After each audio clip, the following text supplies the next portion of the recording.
Communication यानी बातचीत हमारी सोशल लाइफ और रिलेशनशिप के लिए बहुत इंपॉर्टेंट है। आप किसी भी इंसान से तभी रिलेट कर पाते हैं या रिश्ता बना पाते हैं जब आप उनसे सही तरीके से कम्युनिकेट कर पाते हैं। किसी भी रिश्ते को सफल बनाने के लिए यह ज़रूरी है कि लोग आपस में कम्युनिकेट करें। कम्युनिकेशन एक ऐसी स्किल है जो समय के साथ सीखी जाती है। यह प्रैक्टिस के साथ बेहतर होती जाती है। आप अपने कम्युनिकेशन को कभी भी इम्प्रूव कर सकते हैं, यह परवाह किए बिना कि आपकी उम्र, आपका सोशल स्टेटस या आपका फैमिली बैकग्राउंड क्या है। किसी भी और स्किल की तरह ही इसमें भी कमिटमेंट और हार्ड वर्क यानी कड़ी मेहनत की ज़रूरत पड़ती है।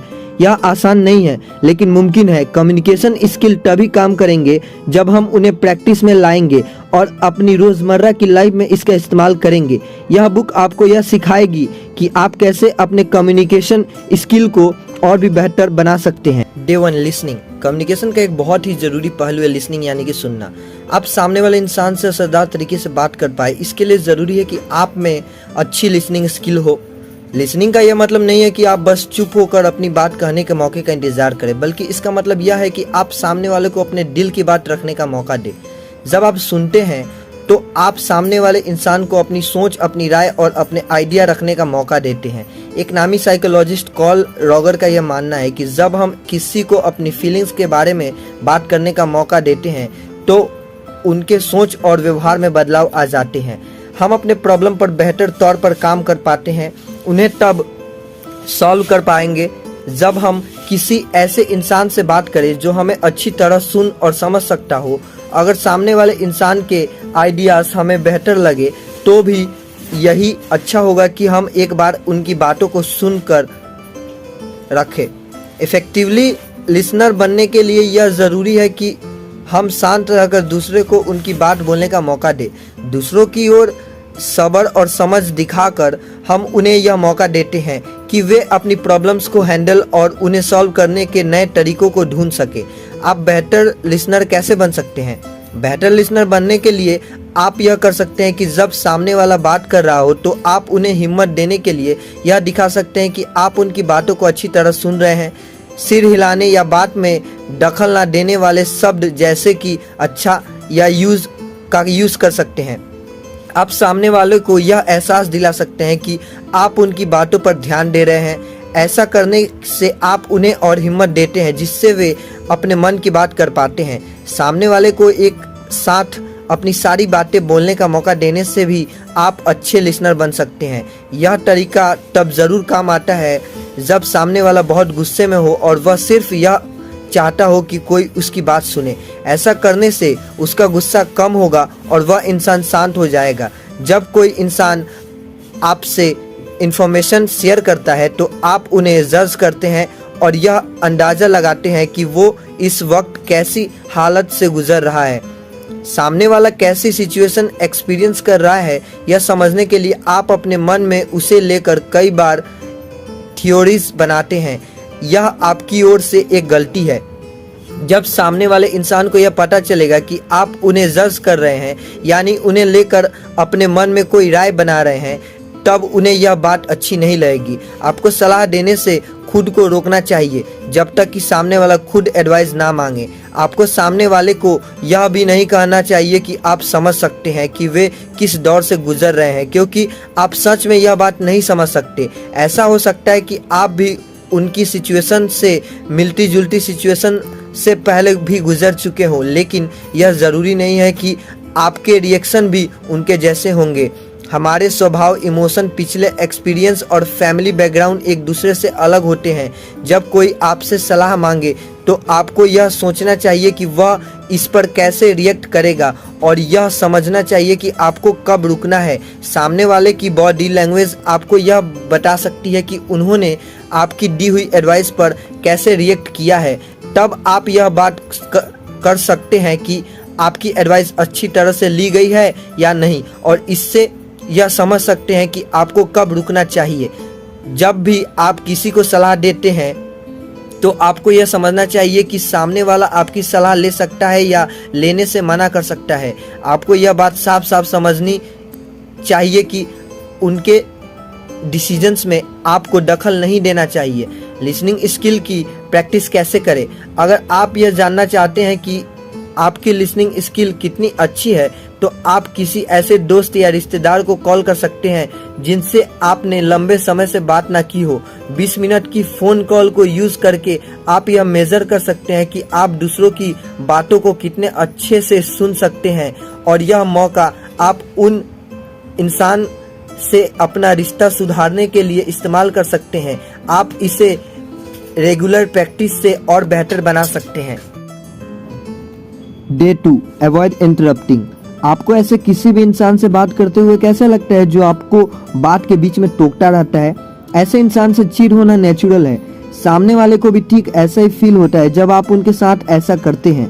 जब आप किसी से बहस कर रहे होते हैं तब आप सामने वाले की बात को काट कर अपनी बात रखने की कोशिश कर रहे होते हैं ताकि आपकी आवाज़ सुनी जाए, या जब आप किसी ऐसे टॉपिक पर डिस्कस कर रहे हो जिसे लेकर आप बहुत पैशनेट हैं, तब भी आपको सामने वाले की बात काट कर अपनी बात बताने का बहुत मन करता होगा। सामने वाले की बात काट कर आप उन्हें गैर ज़रूरी महसूस कराते हैं। उन्हें यह भी लग सकता है कि आप उन्हें वह ध्यान नहीं दे रहे जिसके वे हकदार हैं। उन्हें यह लगेगा कि उनके आइडिया आपके आइडिया से कम इम्पोर्टेंट है, जिससे आपके रिश्ते पर एक नेगेटिव असर पड़ सकता है। अगर आप बार बार किसी को टोकते रहते हैं तो वो ठीक से सोच भी नहीं पाएंगे। उन्हें यह लगेगा कि आप उन पर अपने आइडियाज थोप रहे हैं जिनमें वे डूब जाएंगे। आप दूसरों को इंटरप्ट करना कैसे अवॉइड कर सकते हैं? आप अपने कम्युनिकेशन को सुधारने के लिए डेली टारगेट सेट कर सकते हैं, जिसे पूरा करने पर आप अपने आप को इनाम देंगे। जैसे कि पूरे दिन बिना दूसरों को टोके बात करने पर आप स्टिकी नोट्स पर यह बात लिखकर इसका इस्तेमाल करके अपने आप को दिन भर याद दिला सकते हैं। इन नोट्स को आप अपने डेस्क, कंप्यूटर या लॉकर पर लगा सकते हैं ताकि आप हमेशा खुद को यह याद दिला कर अपने कम्युनिकेशन को इम्प्रूव करते रहे। किसी मीटिंग को अटेंड करने से पहले आप नोट्स बना सकते हैं जिसमें आप अपनी सारी बातों को लिख ले ताकि आप दूसरों को उनकी बात बोलते वक्त ना टोके। जब कोई इंसान किसी बारे में बात कर रहा हो या कुछ सिखा रहा हो तब आपको यह ज़रूर महसूस हो सकती है कि आप उसी वक्त उन्हें रोककर बातें क्लैरिफाई कर ले। इसे अवॉइड करने के लिए आप उन सारी बातों को कहीं नोट कर सकते हैं जिन्हें आप पूछना चाहते हैं, और जब सामने वाला अपनी बात पूरी कर ले तब आप एक साथ उन सभी सवालों को पूछ सकते हैं। आपको यह बात हमेशा याद रखनी चाहिए कि आपका चुप रहना आपके बात करने जितना ही पावरफुल है। चुप रहकर दूसरों को अपनी बात पूरी करने देने से लोग आपकी इज्जत करेंगे। दूसरों के बात करने पर बार बार उन्हें टोकने से इस चीज़ की निशानी समझी जा सकती है कि आप खुद को उनसे इन्फीरियर या कमतर समझते हैं। बार बार टोकने से लोग यह समझेंगे कि आप यह जताना चाह रहे हैं कि आपके पास भी अच्छे आइडिया हैं। इसे इन्फेरिटी कॉम्प्लेक्स कहा जाता है, और अगर आपको यह प्रॉब्लम है तो आप किसी प्रोफेशनल काउंसलर से मदद ले सकते हैं। अलग अलग लोग टोकने को अलग अलग तौर पर लेंगे। यह इस पर डिपेंड करता है कि ऐसे करना उनके कल्चर में कैसा माना जाता है। जैसे कि वेस्टर्न कल्चर में इसे बदतमीजी समझा जाता है, लेकिन इटालियन कल्चर में टोकने को यह समझा जाता है कि आप सामने वाले की बात में इंटरेस्ट ले रहे हैं। जापानी कल्चर में आप बिना किसी दिक्कत के अपने डाउट क्लियर करने के लिए सामने वाले को टोक सकते हैं। इसलिए यह बेहतर होगा कि आप यह पता करें कि सामने वाला किस कल्चर से ताल्लुक़ रखता है, ताकि आप यह जान सके कि वे टोकने को कैसा समझते हैं। Day 3, be an inclusive communicator. Effective तरीके से कम्युनिकेट करने के लिए आपको उन लोगों की तारीफ भी करनी चाहिए जो दूसरों से अलग हो या जिनके सोच विचार बाकियों से हटकर हो। हर इंसान के ओपिनियन और आइडियाज इज्जत के काबिल होते हैं। एक इफेक्टिव कम्युनिकेटर होने के नाते आपको अपने सर्कल में मौजूद हर इंसान को अपने बीच शामिल करना चाहिए, यह परवाह किए बिना कि वे किस कल्चर बैकग्राउंड से नाता रखते हैं। इंक्लूसिव कम्युनिकेशन यानी ऐसे बातचीत जिसमें आपको शामिल किया जाए हर तरह के रिश्तों के लिए अहम है, भले ही वे बिजनेस से रिलेट हो या फैमिली से। सक्सेसफुल इंक्लूसिव कम्युनिकेशन के लिए टिप्स। इंक्लूसिव कम्युनिकेशन की कामयाबी के लिए आपको लोगों के कैरेक्टर के बेकार पहलू को चुनना अवॉइड करना चाहिए। सिर्फ उसी पहलू के बारे में बात करना चाहिए जो कि सिचुएशन को सूट करता हो। लोगों के सिचुएशन ओरिएंटेशन उन्हें डिस्क्राइब करने के लिए इस्तेमाल करने से बचना चाहिए। जैसे कि मिसाल के तौर पर आपकी टीम में नए गे स्टाफ मेंबर शामिल हुए हो तो आपको उनके बारे में बताने के लिए गे शब्द का इस्तेमाल नहीं करना चाहिए क्योंकि वह इस सिचुएशन में सूट नहीं करता। इसी तरह विकलांग यानी कि डिसेबल्ड लोगों को उनकी डिसेबिलिटी से डिस्क्राइब करना भी सरासर गलत है। किसी डिसेबल इंसान को उनकी कमियों से बुलाना गलत है। इसके अलावा किसी को कुछ और तकलीफ हो जैसे कि डिप्रेशन तो उन्हें डिप्रेसिव या देवदास ऐसे नामों से बुलाना भी गलत है। अच्छे कम्युनिकेशन के लिए ज़रूरी है कि आप लोगों की जाति, धर्म वगैरह का भी ख्याल रखें और उनकी पहचान को लेकर अपने मन में कोई गलत राय ना बनाएं। आपको यह हरगिज नहीं मानना चाहिए कि कोई किसी एक तरह के देश या जाति से नाता रखता है तो वह अच्छा या बुरा ही होगा। ऐसा करने से यह जाहिर होगा कि आप लोगों की इंडिविजुअल पर्सनैलिटी को एप्रिशिएट या उनकी सराहना नहीं करते। इंक्लूसिव कम्युनिकेशन के लिए आपको ऐसे शब्द या स्लैग भाषा का इस्तेमाल करने से बचना चाहिए जो कि किसी इंसान या ग्रुप की भावनाओं को ठेस पहुंचा सकती हो।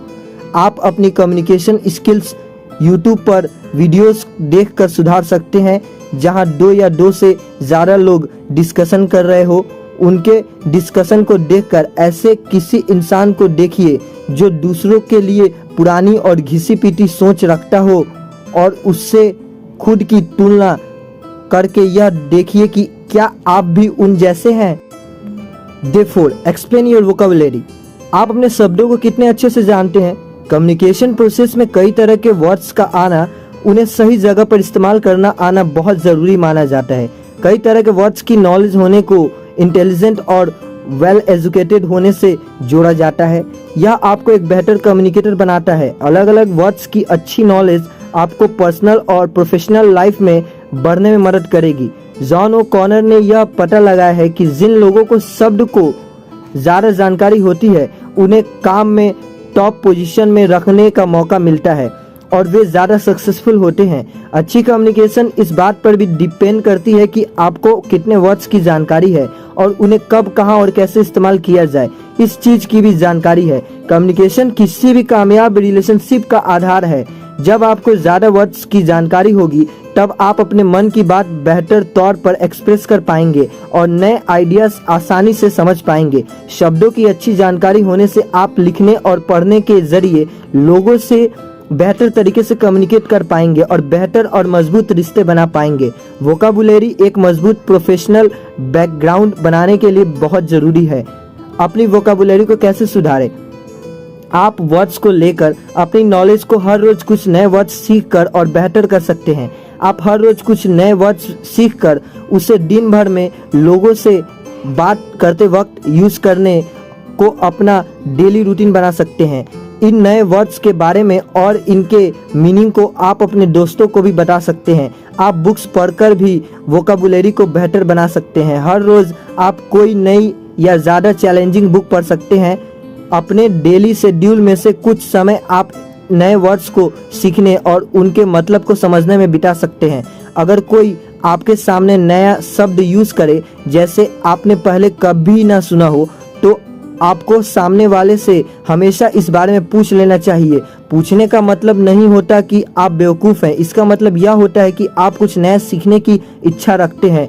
आप उस नए शब्द को कहीं लिख कर रख सकते हैं जिससे कि आप बाद में उसे डिक्शनरी में ढूंढ सकते हैं।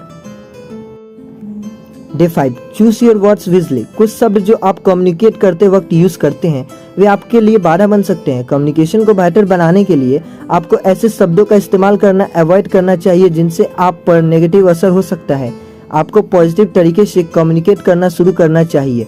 ऐसे करने से आप चीज़ों को एक नए नज़रिए से देखना शुरू कर देंगे। जो चीज़ें आपको पहले रुकावट जैसी दिखाई देती थी वे अब आपको नए मौके की तरह दिखने लगेगी। जब आप लेकिन जैसे शब्दों का इस्तेमाल अपने सेंटेंस में करेंगे तो इससे आपके सेंटेंस का पूरा मतलब बदल सकता है। आप अपने पोटेंशियल को कम बताते हुए बहाने देने लगते हैं। मिसाल के तौर पे अगर आप यह कहने की आपकी छुट्टियों पर जाना अच्छा लगता है लेकिन आपको उड़ने से डर लगता है, इससे यह पता चलता है कि आपका उड़ने को लेकर डर आपको छुट्टियों एंजॉय करने से रोक रहा है। जब आप इस लेकिन को और से बदल देंगे और आपके स्टेटमेंट का पूरा मतलब बदल जाएगा। जब आप यह बोलेंगे कि आपको छुट्टियों पर जाना अच्छा लगता है और आपको उड़ने से डर लगता है, तो इससे यह पता चलता है कि यह डर आपको छुट्टियां एंजॉय करने से नहीं रोक सकता। आप फिर भी छुट्टियों में एंजॉय करने के लिए बाकी की चीज़ों पर फोकस कर सकते हैं, या सबसे बेस्ट यह कि आप अपने डर पर काबू पा सकते हैं। इसी तरह से आप अब तक का इस्तेमाल कर सकते हैं।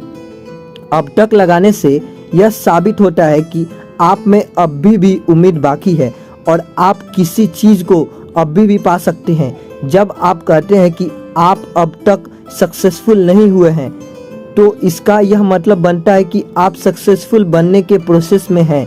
लेकिन जब आप यह कहते हैं कि आप सक्सेसफुल नहीं हैं तो इसका मतलब बनता है कि आपने अपने सक्सेसफुल होने की सारी उम्मीद खो दी है। आप पॉजिटिव सेल्फ टॉक की प्रैक्टिस अपने सेंटेंस और लाइफ दोनों में सभी लेकिन को बदल कर सकते हैं। यह करने से आपको पता चलता है कि आप पहले से ज़्यादा पॉजिटिव बन गए हैं और आप में अब ज़्यादा कॉन्फिडेंस भी आ गया है, और साथ ही साथ आप दूसरों को भी इंस्पायर करने लगते हैं। आपको अपनी लाइफ की सभी नामुमकिन लगने वाली चीज़ों को अब तक से बदल देना चाहिए। Day 6, watch your pronounce. अपने बारे में बात करना अच्छा लगता है ना? हम अक्सर किसी भी बातचीत में मैं का इस्तेमाल करते हैं और ऐसा करना नेचुरल है क्योंकि हम इंसान हैं, मगर हमें इफ़ेक्टिव तरीके से कम्युनिकेट करने के लिए बैलेंस बनाना आना चाहिए ताकि सामने वाले को भी यह लगे कि उसका सम्मान और उसकी तारीफ की जा रही है। यूनिवर्सिटी ऑफ कैलिफोर्निया के द्वारा की गई एक रिसर्च से यह बात सामने आई है कि घमंड और अपने बारे में बातें करना आपस में जुड़े हुए हैं। इस रिसर्च में 24 यानी कि 24 आदमियों और औरतों को अपने पसंद के टॉपिक पर बात करने का मौका दिया गया और उनकी बातों को रिकॉर्ड किया गया। रिसर्चर्स में उन रिकॉर्डिंग्स को सुना और यह पता किया कि जिन लोगों ने अपनी बातों में मैं का इस्तेमाल ज़्यादा किया उनमें बाकियों से ज़्यादा अहंकार देखा गया है। आपको खुद को मैं का यूज़ करना नॉर्मल लगता होगा, मगर इससे बाकियों को आप सेल्फिश और घमंडी नज़र आएंगे। जब आप किसी प्रॉब्लम के बारे में बात कर रहे हो तब आपको मैं का इस्तेमाल करना चाहिए, या जब भी आप किसी को लेकर अपनी निराशा जाहिर करते हैं तब भी आपको मैं का इस्तेमाल करना चाहिए। मिसाल के तौर पर अगर आप अपने रूममेट से निराश हो कि वे अपने कामकाज को नहीं करते तो आपको ऐसी सिचुएशन में तुम या आपकी जगह मैं का यूज़ करना चाहिए, क्योंकि अगर आप तुम या आपका यूज़ करेंगे तो ऐसा लगेगा कि आप उन पर इल्ज़ाम लगा रहे हैं। आप उन्हें यह बोल सकते हैं कि मैं यह मानता हूँ कि हमें अपनी जगह को साफ रखना चाहिए और अपने सारे कामकाज पूरे करने चाहिए। ऐसा करने से आपके रूममेट को अपनी गलती का एहसास होगा और उन्हें यह भी महसूस नहीं होगा कि आप उन पर इल्ज़ाम लगा रहे हैं। जब आप किसी कंट्रोवर्शियल या विवाद पैदा करने वाले टॉपिक पर बात कर रहे हो तब आपको हम की जगह मैं का इस्तेमाल करना चाहिए। धर्म और पॉलिटिक्स जैसे टॉपिक्स काफ़ी सेंसिटिव होते हैं, इसलिए इनके बारे में बात करते वक्त आपको मैं का ही इस्तेमाल करना चाहिए, क्योंकि ऐसे टॉपिक्स पर आप दूसरों की तरफ से बात नहीं कर सकते। आपके ऐसा करने से यह लगेगा कि आप उन लोगों को भी एप्रिशिएट कर रहे हैं जिनके सोच विचार आपसे नहीं मिलते। अपने कम्युनिकेट करने के तरीके को आप हम जैसे शब्दों को अपनाकर और असरदार बना सकते हैं। जब आप हम का यूज़ करते हैं तो इससे यूनिटी और टीम वर्क झलकती है। इससे यह लगता है कि आप अपने ग्रुप में मौजूद सभी लोगों को अप्रिशिएट कर रहे हैं। जब आप किसी ऐसी चीज़ के बारे में पूछ रहे हो जिनमें बाकी लोगों की भी अहमियत शामिल है, तब भी आपको हम का इस्तेमाल करना चाहिए। Day 7, offer a helping hand. Communication का एक ज़रूरी पहलू दूसरों की मदद करना भी है। जब आपको किसी की मदद करनी हो तो आपको इस चीज़ का ख्याल रखना होगा कि सामने वाला आपके सामने अपने आप को कम ना समझे। अच्छी तरह से मदद करने के लिए आपको सामने वाले को अपने मदद करने के इरादे के बारे में बताना चाहिए। ऐसा करने से आप यह जताएंगे कि आप सामने वाले की मदद सच में करना चाहते हैं। मिसाल के तौर पर, अगर आप कोई दोस्त अभी अभी घर में शिफ्ट हुआ है और उसे मदद की ज़रूरत हो, तब आपको उसके सामने यह उससे पूछने के बजाय कि उसे आपकी हेल्प चाहिए या नहीं, आपको यह दिखाना चाहिए कि आप खुद उसकी मदद करना चाहते हैं। सामने वाले को पूछिए कि आप उनके किस काम आ सकते हैं। अपना पॉइंट साफ करें, उनके सामने रखें आप उनकी मदद किस तरह से कर सकते हैं। इससे यह दिखाई देगा कि आप उनकी मदद करने में इंटरेस्टेड हैं। मिसाल के तौर पर, अगर आपके किसी दोस्त के घर पर कोई बीमार बच्चा हो तो आप उन्हें यह बोलिए कि आप उनके लिए घर का सामान खरीद कर ला सकते हैं या घर के बाकी कामों को कर सकते हैं, ना कि यह कि उन्हें जब भी आपकी मदद की ज़रूरत हो वो आपको कॉल कर सकते हैं। जब भी आप किसी की मदद करने के लिए उनसे पूछते हैं तो आपका मकसद यह होना चाहिए कि आपको सिचुएशन को बदलना है, ना कि उस इंसान के कैरेक्टर को। अगर आपका कोई दोस्त लगातार लेट होने की वजह से अपनी जॉब खो देता है तो आपको उसकी नई जॉब तलाश करने में मदद करनी चाहिए, ना कि उन्हें उनकी गलतियां गिनानी चाहिए। जब भी आप किसी को पैसे देकर उनकी मदद करते हैं तो आपको यह बात अपने मन में अच्छी तरह सोच लेनी चाहिए कि अलग अलग लोग पैसे लेने को अलग अलग नज़रिए से देखते हैं। इसलिए अगर आपका कोई दोस्त आपसे पैसे लेने से इनकार कर दे तो आपको इसका बुरा नहीं लगना चाहिए, क्योंकि हो सकता है कि उनकी सोच में पैसे लेने को अच्छा नहीं समझा जाता हो। आप किसी दूसरी तरह से उनकी मदद कर सकते हैं जिससे उनका पैसे को लेकर तनाव यानी फाइनेंशियल बोझ कम हो जाए। तो अब बात करते हैं कंक्लूजन की। हमने यह सीखा कि कम्युनिकेशन हमारे डेली लाइफ में कितना ज़रूरी है। हम सभी लोग असरदार तरीके से कम्युनिकेशन करने की एक नेचुरल काबिलियत के साथ पैदा हुए हैं, लेकिन कभी कभार हमारी परवरिश हमारे कम्युनिकेशन में दखल दे सकती है। लेकिन अब आप अपने आप को इफेक्टिव या असरदार तरीके से कम्युनिकेट करने के लिए ट्रेन कर सकते हैं, बिना यह चिंता किए कि आपका कैरेक्टर टाइप कैसा है। इस बुक से हमने कम्युनिकेशन के कई पहलुओं को समझा और सीखा, जैसे कि दूसरों की बात को सुनना, लोगों को टोकने से बचना, अपने कम्युनिकेशन में सभी लोगों को शामिल करना, अपनी वोकाबुलरी को बढ़ाना, सही वर्ड्स का चुनाव करना और दूसरों को मदद ऑफर करना। हमने यह भी सीखा कि कम्युनिकेशन एक ऐसी स्किल है जिसे कोई भी सीख सकता है और यह प्रैक्टिस करने से और बेहतर होती जाती है। यह बात याद रखें कि अपने कम्युनिकेशन को असरदार बनाकर अपने रिलेशनशिप को बेहतर बनाने के लिए अभी देर नहीं हुई है। अपने शब्द का इस्तेमाल करें। आपके शब्द आपके विचार और एटीट्यूड का आईना होते हैं।